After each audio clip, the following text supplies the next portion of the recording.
here and introduce you to him. His name is Michael Prell. Author and public speaker Michael Prell has been helping the Tea Party Patriots for the past 4.5 years. He has written and produced and designed many of the talking points and products and visuals and radio and even TV ads that we have done over the years. Michael runs a full-service ad agency that provides creative, advertising, and tactical services for more than 300 campaigns on 4 continents, and worked for Prime Minister Benjamin Netanyahu, Canada's Prime Minister Stephen Harper, Australia's Prime Minister Tony Abbott, and the Dalai Lama, and others. Michael's first book, Underdogma: How America's Enemies Use Our Love for the Underdog to Trash American Power, explains the psychology that drives hatred of America and Israel. The book is endorsed by the Tea Party Patriots, 2 U.S. candidates for president, America's former ambassador to the United Nations, John Bolton, Michael Barone, and many others. He's been a professional writer for the past 17 years and has written literally thousands of the things he will teach us to write tonight. We're so lucky to have you. Thank you, Michael, and why don't you take it away? Thank you so much, Kelly. Thank you, Kevin. And thank you all for being here tonight. I know that your time is precious, and the time that we have before the election is getting shorter and shorter. So any time that you take to learn these skills, and by the way, I just want to compliment all of you. You know a lot of this already. I'm going to give you some extra tools. I'm going to give you some systematic ways to go about writing. But frankly, like Kelly said in the intro, I've worked with hundreds of so-called professionals around the world, and I'll tell you straight up, first of all, this is where my heart is in the Tea Party, and this is also where some of the greatest competence is. As far as messaging and message discipline, you're going to learn about message discipline next week with Scott Hoganson. I recommend you hop on there. But the Tea Party could teach a lesson itself about message discipline. We've rarely gone off message, less so than many of the professionals, so-called professionals I work with. So you're already doing a great job, and I hope to give you some extra tools tonight just to help you do some things perhaps easier, quicker, more systematically. So let's just pop through the next slides. We already did the intro, so I'm going to go right through these. It just shows some of the things I've done over the years. Next slide. There's the book. Next slide. Benjamin Netanyahu and Israel. Next slide.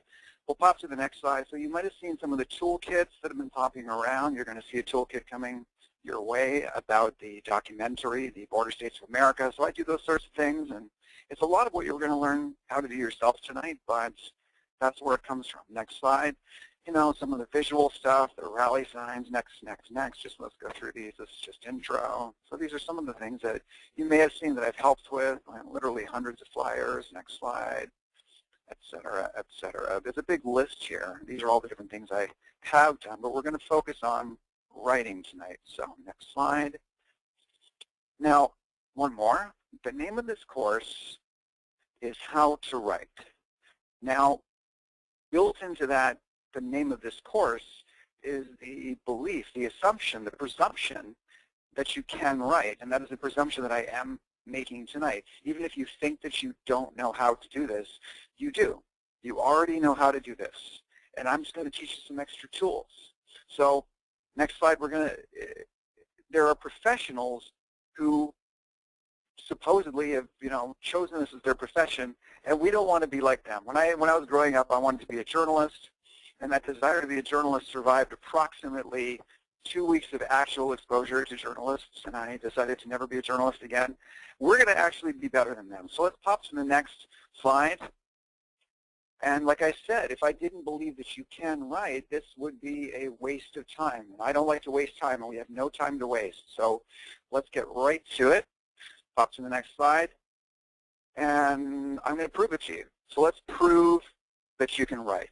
So let's pop to the next slide. I want you to think right now to a time where you managed to learn how to do something that you were never able to do before. Like when you learned to ride a bicycle without training wheels. There was a time when you couldn't do it, and then you learned how to do it, and then you could do it. Even the physical act of writing.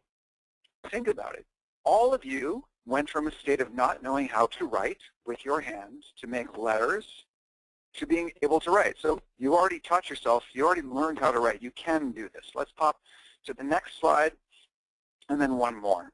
So I've written literally hundreds of articles and press releases. I've written 7 books, 2 of them published, and all kinds of things over the past time. This is out of date. I think we're up to 17 years. And I'm going to give you the secret right now. Next slide is the big secret on how to become a better writer. Right. That's it. All right. So we could actually shut down the webinar right now, and if you actually just followed this one lesson, you would become a better writer. How do you become a better writer? Next slide. You write. You just keep writing. I'll tell you, looking back, and I'm sure you have this experience yourself, you know, when you look back at something that you wrote 6 months ago, a year ago, 2 years, it's kind of embarrassing. Stuff that I used to write was terrible. And the press releases that I wrote, you know, my first press release wasn't nearly as good as my second press release, and my second wasn't nearly as good as my fifth, and none of them were as good as the ones that I wrote 5 years later or 10 years later, or the stuff I'm writing right now for your toolkits.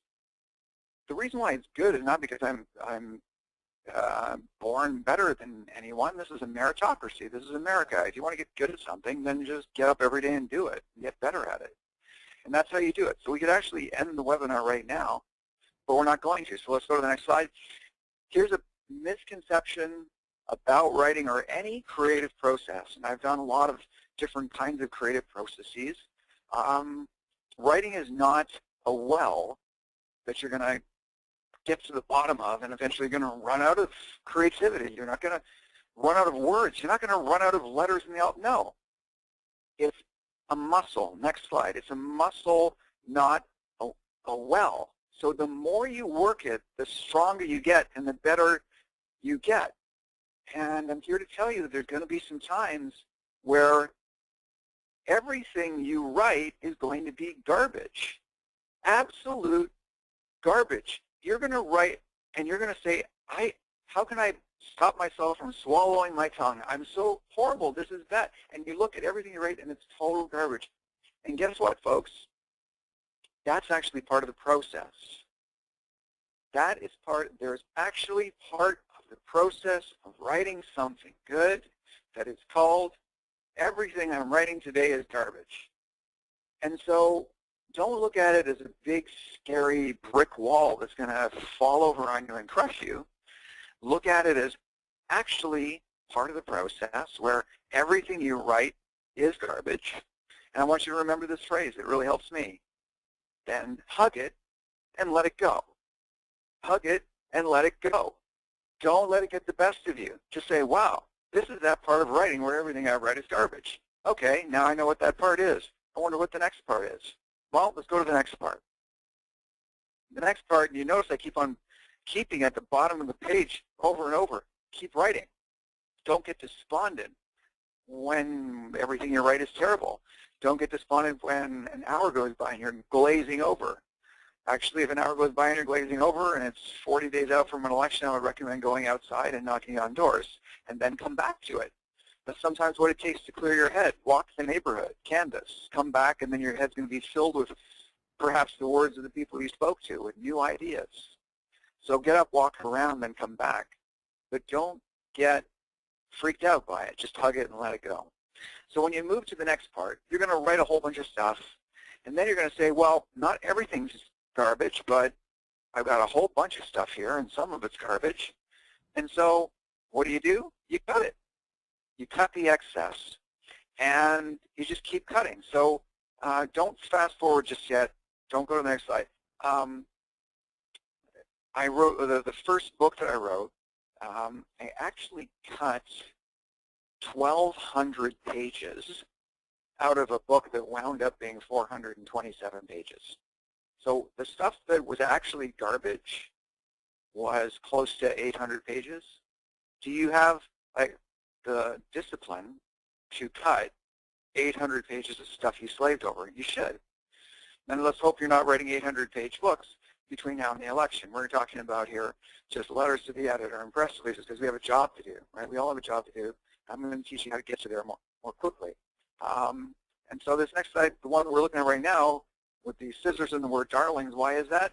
I want you to think of that beautiful phrase that you have in your head, and it's so brilliant, and it's so patriotic, And it's obviously brilliant because you wrote it, and you love it, and you know that no matter what happens, you're going to find some way to fit it into something. Even if it doesn't fit, you're going to fit it into something.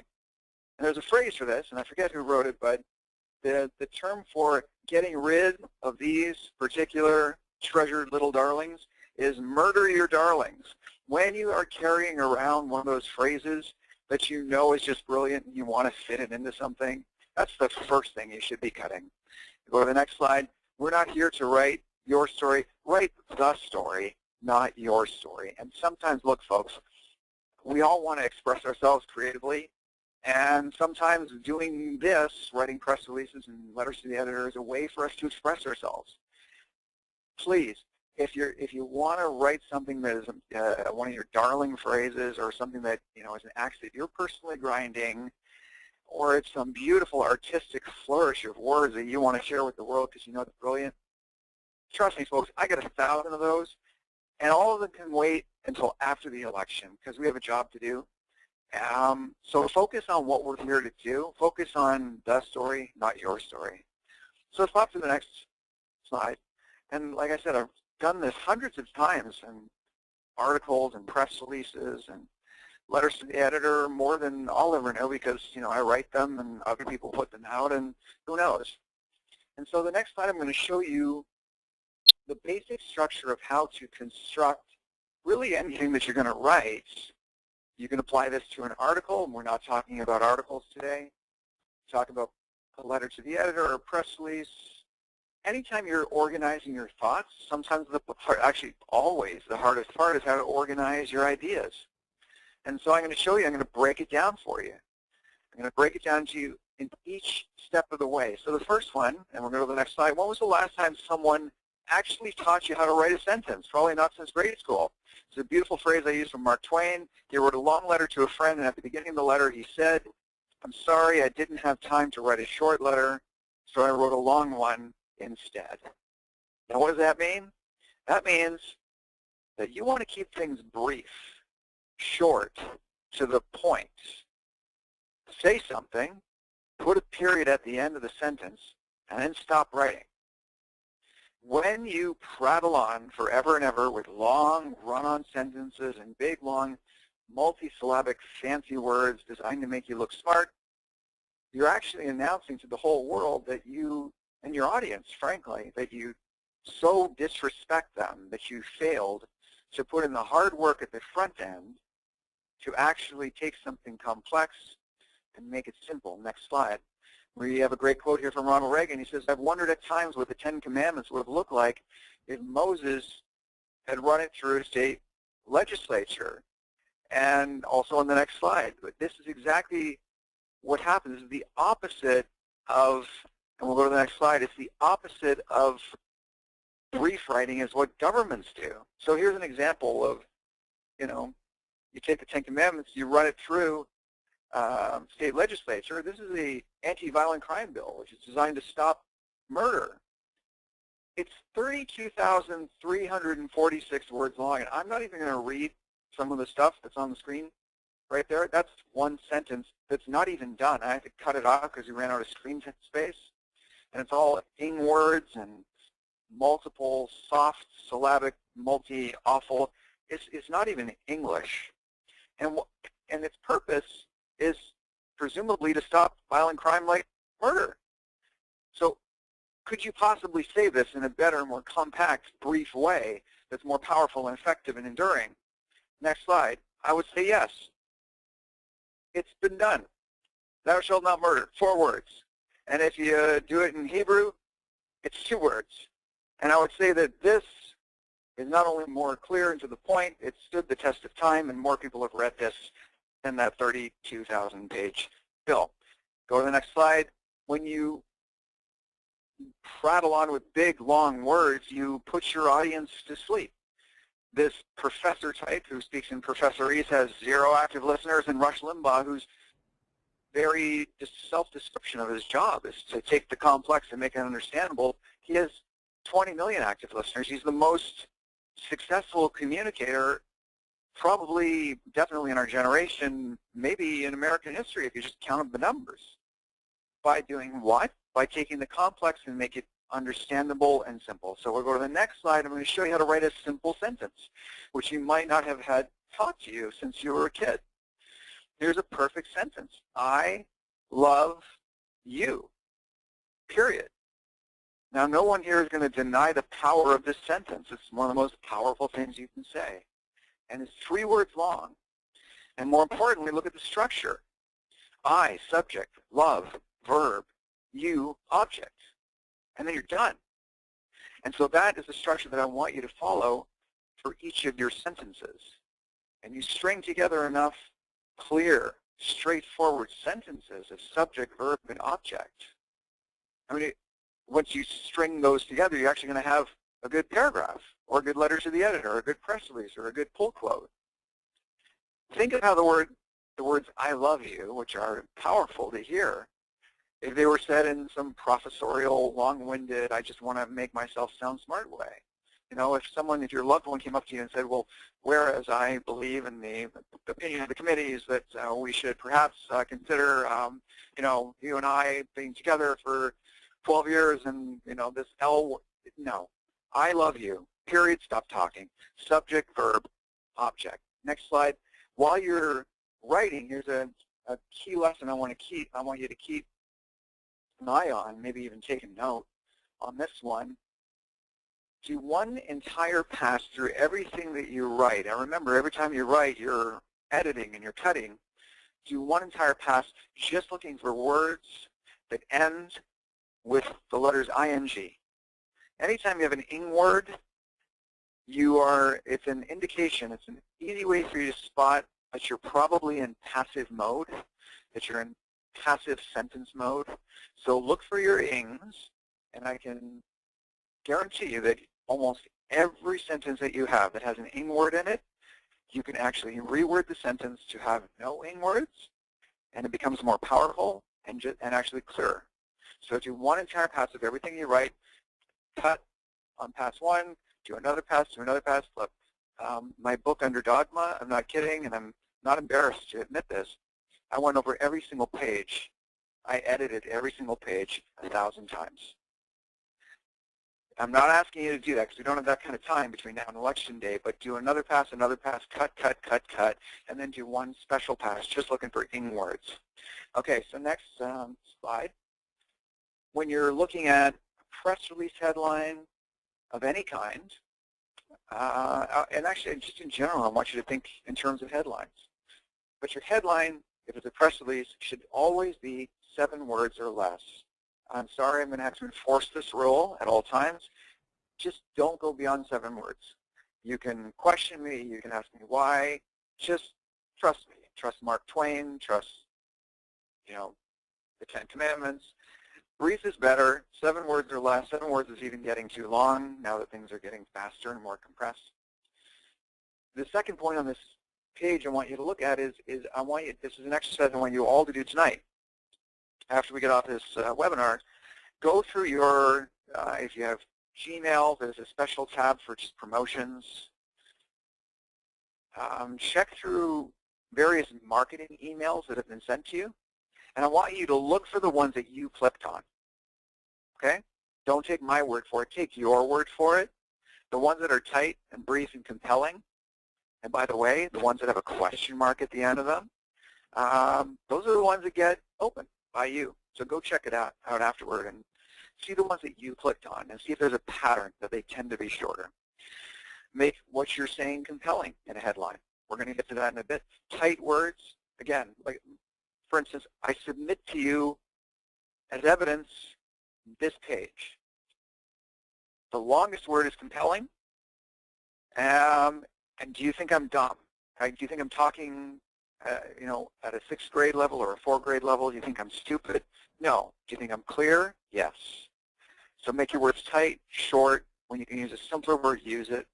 And then, like I said before, ask a question. One of the most powerful things you can do in any communication is to ask a question. So when I say to you something like, I believe you should think this, that's me telling you something. That's me telling you what to believe. If I ask you a question and then you answer the question in your own head, that makes it your idea. And that's actually much more powerful. So look through your inbox for those marketing emails and see if you've opened any ones that had a question. Okay, so let's pop to the next one. This is just a good example of other people who do headlines well. I think this is all from USA Today. What do you see the pattern here? Mostly simple words. All of them except for one is 7 words or less. They're all compelling. They get to the point. And they don't get all fancy and artistic in how they're conveying the information. People's time is limited. So don't waste it. You know that your time's limited. Why would you want to waste someone else's time? So when you're trying to say something, say what you came to say. Don't get cute, right? No motive yet in California homeless killings. They even shorten the word California because it's too long. That's cool. Next, this is not totally relevant to what we're going to be learning tonight, which is press releases and letters to the editor, but it is good discipline. So after the headline, what's your next sentence? Okay, so now you got my attention. Are you going to lose my attention? Pay just as much attention to the second sentence as your first. So sometimes you're lucky to get someone's attention with your headline, or you're just skilled. Don't blow it by making your second sentence, or actually the first sentence of what you're writing, boring. Next slide. And by boring, I mean don't try to make some big artistic flourish with what you're saying. You're not here to impress people. You're here to convey an idea. And the best way to convey an idea is simply. So don't get cute. Just say it, right? Just say it. Say it clearly. So next slide, I'm just going to give you a brief, and we're going to blow through this. It's not really what we're here to discuss tonight, but it's a good example of what I would say is good writing. So this is a perfect article, in my opinion. The headline's 8 words, one more than 7, but we'll forgive them because the rest of it's so good. It tells you what it is, right? Then the lead tells you also what's going on, right? It follows it up and is very clear and it's a straightforward way. You also maybe want to make some news. If you're doing a press release or a news release, as they're sometimes called, make some news. Tell people something they didn't know. And so the third point is, it's a record. It's a record, 61.6 trillion. That's a record, so that's news. That's news in the story. It's good to have news in a news story. It's good to have a news in a news release. The next one is context, right? So keep all these things in mind when you're writing. Look for these things. Is it a good headline? Is it a good lead? Did I make news? Did I convey some newsworthy piece of valuable information? Did I give context so people can compare it? You know, we're on the next slide now, and here's what it means to you, the reader. Just never lose sight of this. If I have one criticism of this article, I would take this one. Here's what it means to you, the reader. The 61.6 trillion in unfunded obligations amounts to $528,000 per household. So my taste is I would take the what it means to you, the reader, and I always like to put that first because who's reading it besides the reader? So if I could fault this article with one thing, it would be that. I would put that up much higher. So next one. This is just a good thing to keep in mind when you're thinking about what you're going to write. You probably won't have to think too much and dream around the house staring at clouds. Gee, what should I write today? I think we're all moving toward the same time constraints, and what you've been hearing on the various calls and what you're going to be seeing coming in future emails and calls is, you know, it's going to be all about immigration, rule of law, and the election, and rule of law, and immigration, and rule of law, and Obamacare, and rule of law. So you're not going to have to really think about the content and what's it all about, but on those times where you do think of content and what should you write about, there's something I call ride the wave. So you might, you know, have a particularly bad hangnail that you want to write about, or you may have some very complex local issue that no one but you understands, but you really think the whole world should know. I think of ideas the way an advertiser thinks of brands. Sure, okay, I've got the idea for the greatest widget in the world. Now, Nike spends, I believe, $3 billion a year on advertising. So what am I going to do to compete with my beautiful widget and Nike if I don't have $3 billion and the world's best advertising agencies? So your idea, although it may be great, if it's not riding the wave of what people in the audience care about, they won't care about what you're writing. And even if they do, you don't have enough time and money to permeate it throughout the society to the point where people begin to register what's going on. I've given you a ton of information tonight. We're on slide number 43.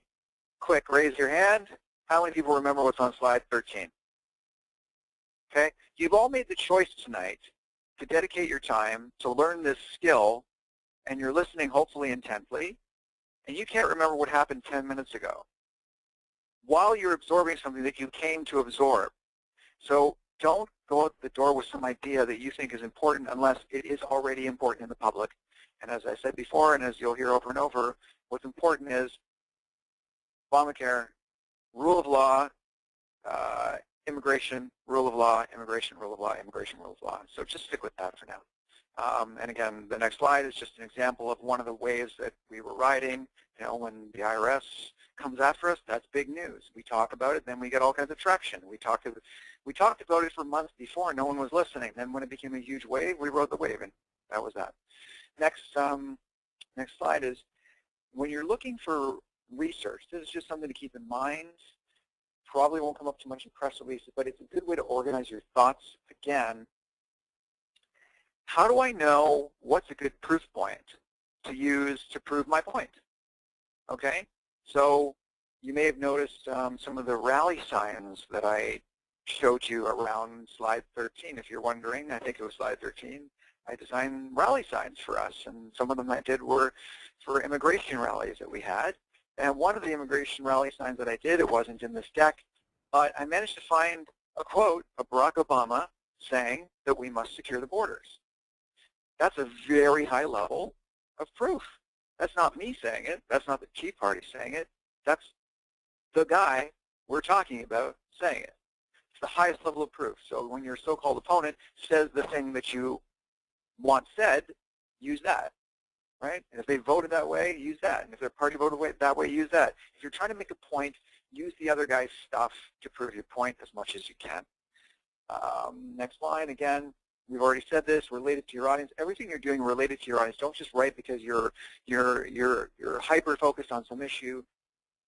Make it matter to your audience because they're the ones who are reading this. Okay, so next slide. Again, give value to your audience. Did you teach them something new? Are they better off for having read what you wrote?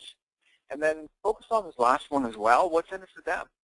Right? We know what's in it for you tonight. We know what's in it for you to be on this webinar right now because you're going to walk away. You've already received some lessons that if you just implemented them, you would become a significantly better writer over time or in a short time. You become better writers tonight if you just implemented half of what's here. What's in it for you tonight is you know what you're getting here tonight. That's why you're here. So treat your audience with the same respect. I'm trying to give you as much as I can in as short a period of time because I want to make sure that you're able to answer the question, what's in it for you, when you think about these webinars, and that's why we're doing them for you. Next slide. Again, this is just another, you learned this in grade school, but we all forgot it. Another good way to organize your thoughts, right? So when you're doing a press release or a letter to the editor or you're writing anything, you're trying to organize your thoughts, think about who is it, what is it, when is it? Where is it? Let's say you're having an event. These are questions you want to answer, and you're going to do it in bold bullet points. Right? You're going to say, you know, rally to be held here, at this square, at this intersection, on this day, at this time. Why? To stand up for the rule of law. Who? The insert your group's name here, etc. And actually put them in bullet point, like the 5 W's and the 1 H. You might not have to do the H, but when you're doing a press release for a rally, actually put them in bullet points. Don't make people work to get the information. So next slide, we're going to look at press releases based on talking points. Okay, so we're at the point right now, we're on a fast glide path to the election. We really don't have any time for people to sit around and dream up the great new line or the great new angle or the great new issue we need to deal with. And I include myself, folks. I mean, I've been writing for Tea Party Patriots for 4.5 years, and I I'm fairly confident in my ability to read the stitches on a fastball and come up with stuff. Doesn't matter, because I take George's research just like everybody else in the organization takes George's research. We pick the 1 or 2 lines that did the best, and then that line goes in the stuff that we write. So ask me how much time I spent staring at clouds, wondering what I think we should be writing about and what I think the English should be. I don't care, because that's not my job. It's not your job. I take the line that tests the best because the smart people have tested it. You guys have asked for it. We've done it. And then you put it into stuff, because we don't have any time left. We have a job to do, and our job is not to come up with stuff because we don't even have time to test it. Other people are doing it. Let's not duplicate effort. Let's do what we can. I'm doing what I can tonight to help teach you some stuff, and also writing stuff and writing the toolkits. You do what you can and take the stuff as well. So I'm going to show you on the next slide the talking point. This one tested well, okay? So we don't need new laws to stop illegal immigration. We simply need to enforce the laws that we already have. Great. Okay, so I'm not going to reinvent the wheel. I'm going to take that line and I'm going to put it into a press release. So let's look at the next slide. This is, I apologize for the font size, but I wanted to get as much as I could in here for you. So let's go through this step by step. I'm just going to test something that I didn't test before. So we've got 1, 2, 3, 4, 5, 6-word headline. Okay, cool. I didn't break my own rule. That's good. Okay. Now the headline pretty much just says it like it is, right? It says, enforce immigration law, Tea Party says. Now if we go back to the last slide, if you can go back one, it jives with the agreed upon talking points. Why are they agreed upon? Because the people agreed upon. So, fine. Don't sit around trying to reinvent the wheel. Okay, let's go back to the press release. So, enforce immigration law, Tea Party says. So, what does that sentence say? It says, enforce immigration law, Tea Party says. So, what and then who? Simple, right? Then just structurally, when you're doing a press release, you want to put the date on it so the reporters know what date it is. Then at the beginning, you want to say who it is who's presenting this. So local Tea Party group calls upon. Before that, I didn't put it in here. You might want to put, because I didn't want to confuse you with brackets, but in brackets, one of the first things you put in is the actual city that you're from. And then not in brackets, you're going to say XXX local Tea Party group calls on the U.S. government to enforce the immigration laws that are on the books today and not make up new laws by executive order. Okay? So that's a straightforward sentence, a bit longer than I'd like, but there's a reason for it. So that's what's called the introductory sentence or the lead, and that sets up the whole thing. So you have to say the whole thing of what you came to say in the first sentence of your headline, of your press release. The headline sets it up, makes it abundantly clear. Again, show respect to your audience, and unfortunately your audience is reporters here. Imagine that you're looking through your inbox as a reporter just like you're looking through your inbox as a Tea Party Patriot.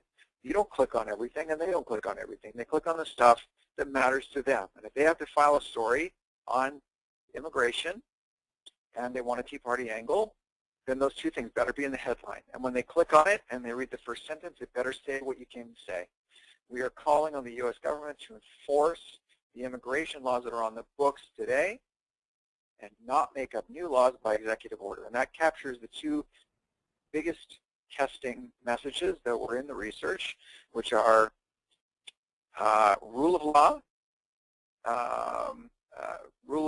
enforce the laws that are on the books and respect the rule of law. Those are the two big messages, and they're right there. So then you're going to get into the quotes. So some people don't know this, but when you read a newspaper and it says Congressman so-and-so said yada, yada, yada, yada, he didn't actually say yada, yada, yada, unless, 1 out of 20 times, maybe he actually said it. Some reporter went to a press conference and recorded it and typed it out. Most of the time, it's actually one of his press aides who wrote a press release and wrote the quote that's in the press release and attributed it to the boss. And that's the quote right here. The rule of law matters in America.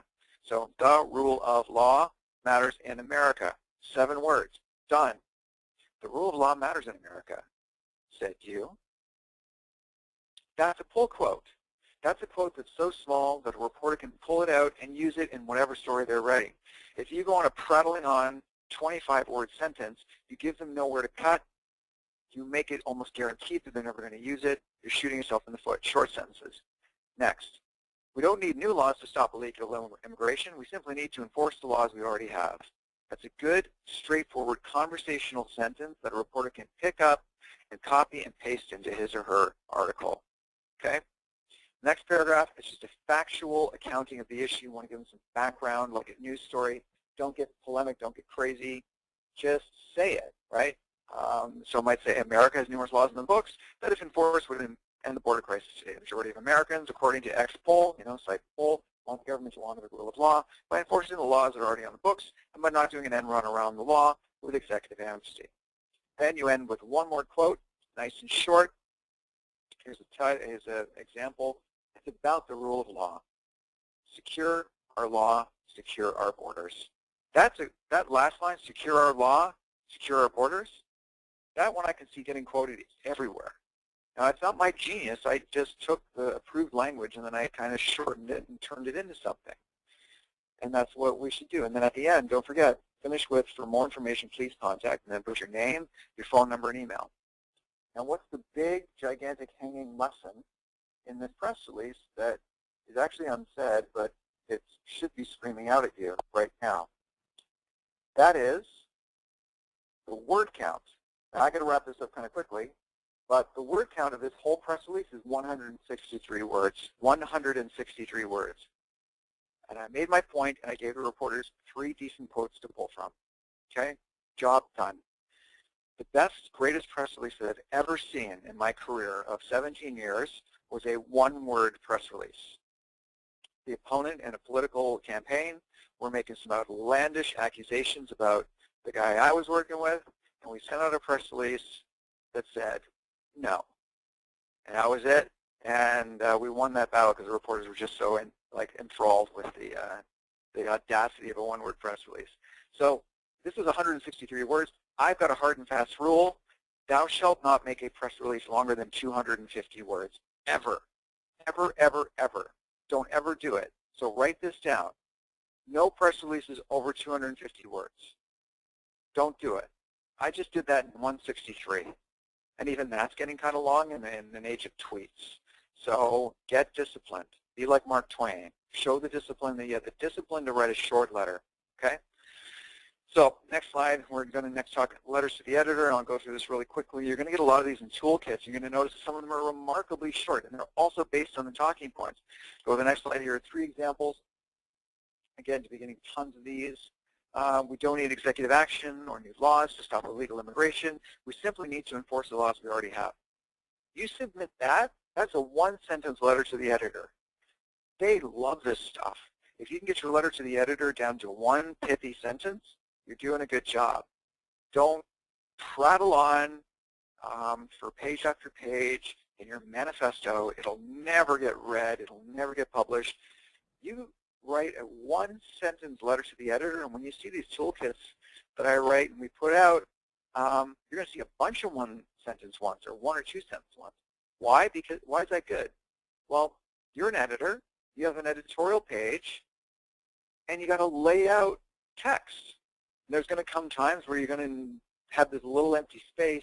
You only have space for 1 sentence, and you don't have an ad to put there. And in comes your letter to the editor to save the day. These things get placed. Keep it brief. That's a long sentence that I wrote there. That's almost unforgivably long. But I would even do another one that would be, I would do another sentence that would just say, secure our law, secure our borders. Signed, Joe. And that'll probably get printed somewhere. Okay. So finally, the last thing I want to leave you with is tone. You may have noticed that I didn't scream at you tonight or rail about the country going to hell and get angry. You want to be in a positive, happy warrior tone because we all get angry. I get angry. If I wrote down half of the things I was thinking, then I would not be on this call with you tonight. we have a lot to be concerned about. These are serious times for the country. But for reasons that are important to our movement, but more importantly for reasons that are important to the country, the people who carry the message, the right message, that's going to bring America back, it's important that we be the happy warriors, not Mr. Grumpy. Pop to the next slide. I'll just show you what happens when you have a happy warrior versus someone who has a grumpy disposition. We know what happens, right? Happy warrior wins, and Mr. Grumpy doesn't. So finish up on the next slide. Just to recap what we went over tonight, that's another lesson I'm giving you right at the end here for free. Don't be afraid to recap. You know, if you're writing something a bit longer someday, we're not talking that today like press releases and letters to the editor, but don't be afraid to recap. We went over sentences, keep them simple. Headlines, 7 words or less. The lead, the first sentence has to be compelling. The article must be tight, use short words, make the complex understandable, be like Rush.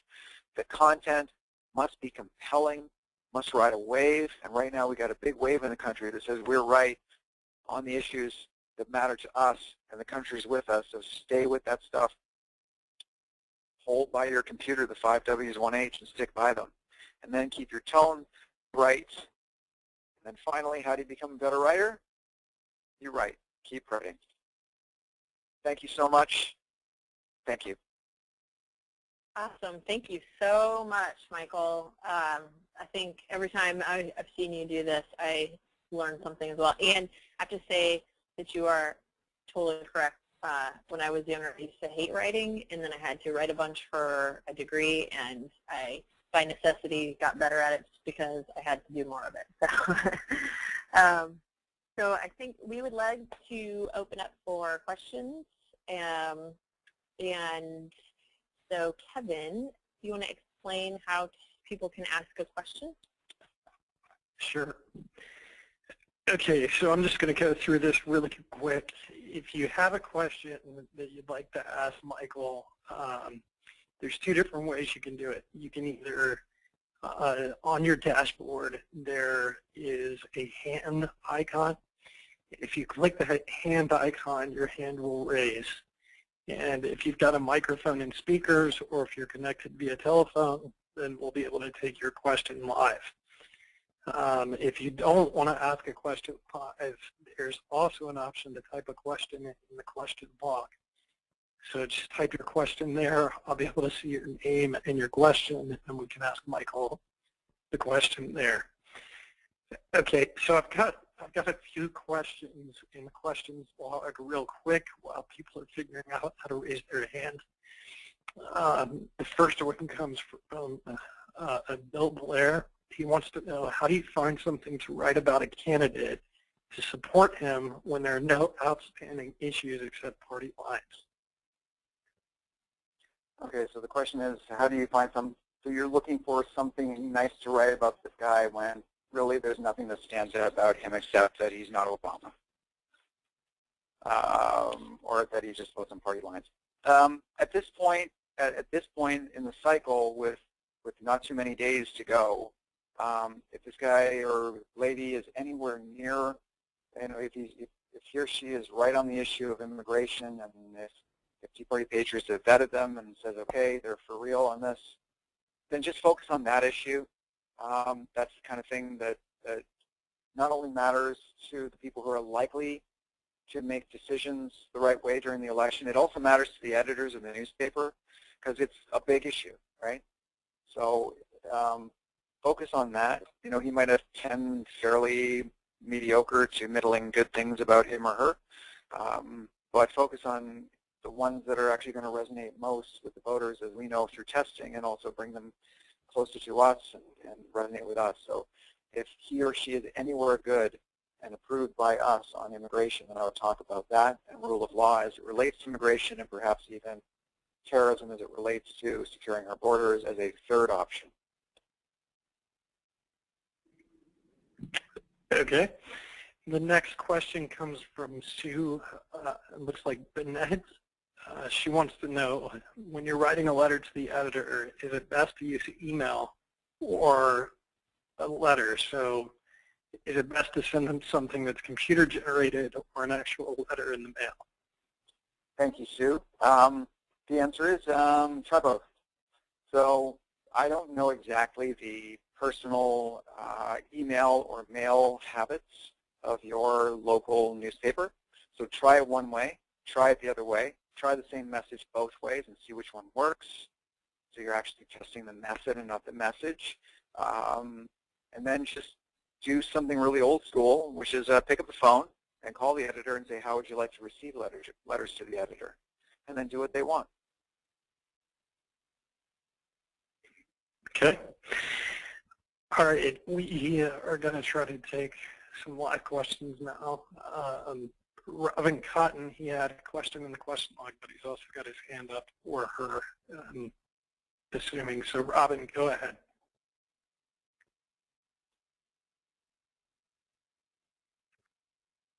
Okay, Robin, we're having trouble hearing you. It might be because your microphone isn't turned on, but Robin's question in the question log was, what can you do to avoid the local paper misquoting you in a letter or misquoting you in an interview to suit their agenda?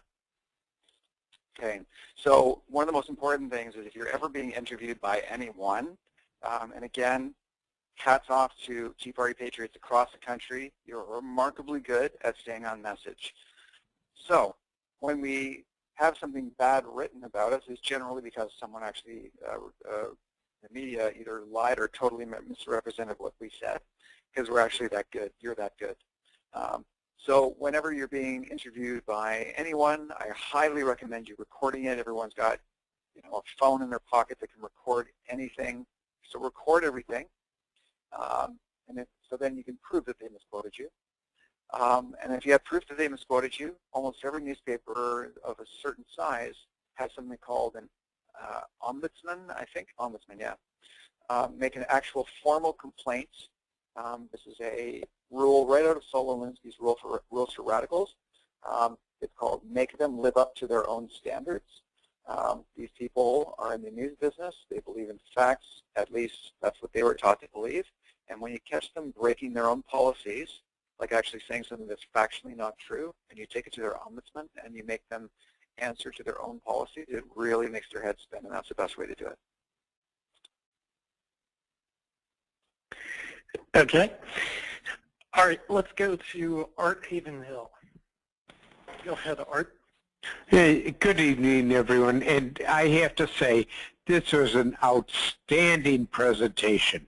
It was truly mind-boggling and so to the point. This will make great writers out of a lot of people. Thank you, Art. And having said that, I forgot what I wanted to ask. So please forgive me and put my hand down until I raise it again. Thank you. Thank you, Art. Okay, next let's go to Bob West. Go ahead, Bob.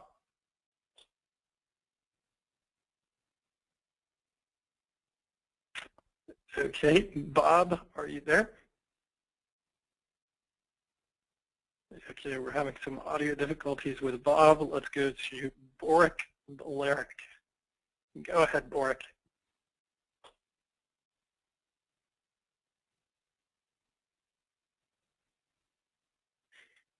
Okay.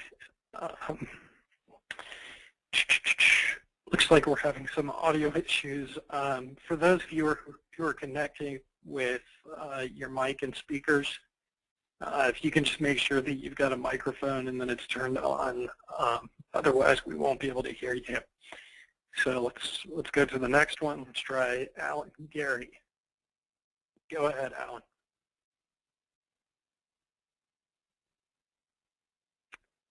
Okay, looks like we're having the same problem there. So we've got a few more in the questions log. Okay, Michael Frazier wants to know, what about facts? Where and how do you fit those into a piece? FACTS? That's correct. Okay, cool. So a lot of these toolkits that we're going to put out, we're going to be having, facts and bullet points and just facts. truthfully, this is an entirely worthwhile skill to develop after the election when we have time, research. So I often wind up doing my own research, and then when you're researching, how you look for research, how you sift between what is a good fact and what's not a good fact. I mean, facts are facts, but what fact is going to be most useful to you for your piece? And then that's what was so important about the slide called the hierarchy of proof. When you're looking for facts, you can say, okay, which fact should I use to support my assertion? If my assertion is that we should secure our borders, and I'm knocking heads with the President of the United States, the best fact to submit in a piece of that is a quote from that same President of the United States saying that we must secure our borders. And you're not always gifted with some great quote like that, so take it down a step. Let's say you're just looking for media headlines, quotes from media. Which would you choose if you were making a case for no to amnesty? Would you choose a quote from the New York Times that says amnesty is bad, or would you choose a quote from the Washington Times or the Washington Free Beacon that says that amnesty is bad? 100 times out of 100, you would choose the New York Times. Why is that? Well, A, because it's a higher stature, not in my heart, not in your heart, but in the world. It's actually a bigger paper, but also more importantly, it goes against type.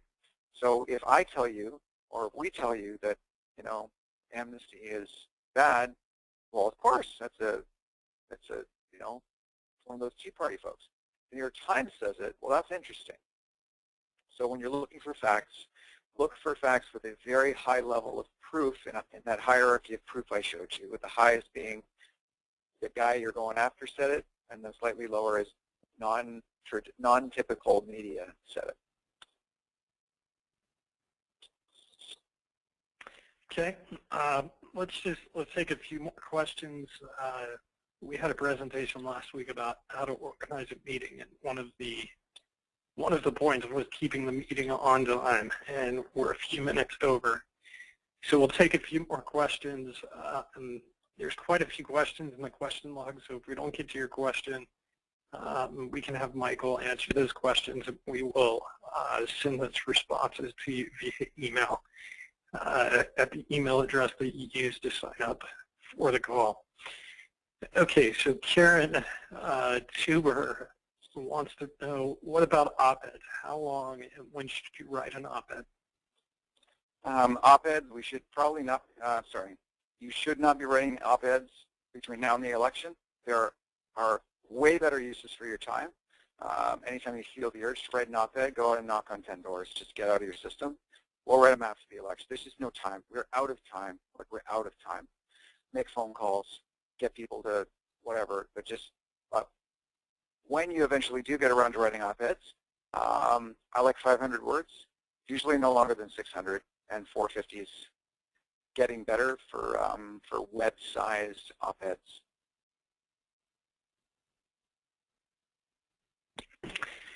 Okay, and let's see.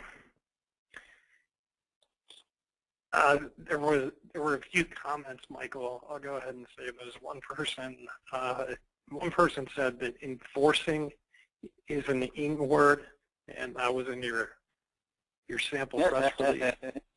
I'm gonna beat my head against the wall tonight and humbly apologize to all of you. I'm sorry. Everybody gets their money back tonight. Okay, and then last question we're going to go to tonight is from Connie Faust. She says, we have a local paper that is liberal and won't print our releases. How do I get my voice out there for the public? So let's look at what our actual goal is. If our goal is to change their cruel, blackened, biased hearts so that they will actually become a totally balanced, properly operating newspaper, that's probably not going to happen. And I would say it's definitely not going to happen between now and the election. It is the only paper in town. Think about the most valuable and totally non-renewable resource is time. Whereas money, you can always get more. And so if it were me, and I don't know exactly your situation and how robust and flush your group is. But if I wanted to get a message into a newspaper, option A is to beat my head against a wall that will never ever crumble, and I'll never win, and I'll just get angry. And I'll consume in time literally thousands or tens of thousands of dollars of potential money I could have earned. Or I would take $500 and buy an ad and take the same message and place it in the newspaper. That's what I'd do. Okay, and Michael, like I said, the rest of the questions, I'm going to save the question log and I'll send that to you. And if you could just write down quick responses, we'll have someone from the help desk send this response sometime tomorrow. Yes, sir. Okay, wonderful. So again, I just wanted to say thanks to Michael Prell for this informative webinar. Thanks to Kevin for running the webinar, and thanks to Bill for helping to set this up. And thank you to all of you for spending an hour, a little over an hour of your Monday evening with us. We really appreciate it. We're happy to serve and to help you so that we can be more successful in achieving our goals. And we'd love to hear from you. You can go to our website, teapartypatriots.org, and contact us if you need to. If you're interested in joining a group, you can look on the website for groups that are near you. And come join us again next Monday at 8:30 p.m. Eastern for Message Discipline. Thank you, and have a wonderful rest of your evening.